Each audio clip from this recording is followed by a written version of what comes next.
Since the 1960s, what we know about genetic inheritance has been what we've all been taught in biology class.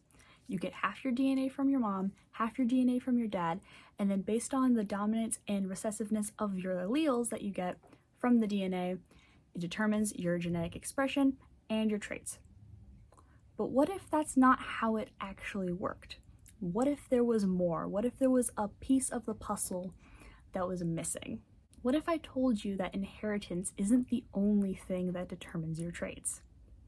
As it turns out, in recent years, scientists have discovered that your environment actually influences your genetic expression and thus actually changes your traits. Well, how does this happen? Your environment sends signals to your cells that then alert enzymes to add methyl groups to certain parts of your DNA.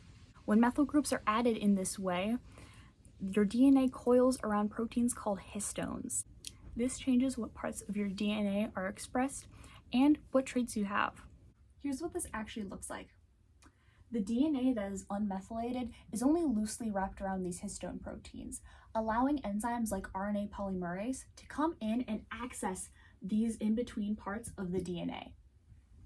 Now, when you add methyl groups, the DNA becomes much more coiled around these histones, and thus it's too tight and there's no space for those enzymes to come in.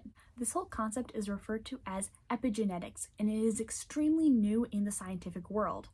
In recent years, scientists have found that some epigenetic changes actually cause certain types of cancer.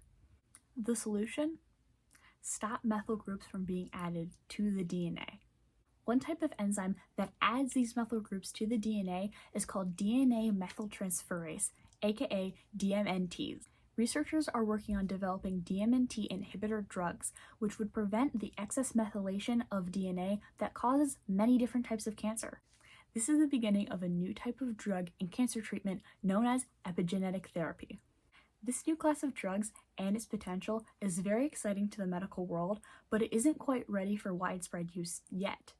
Only 2 DMNT inhibitors are FDA approved at this time, and they've only been approved specifically for 2 types of leukemia cancers.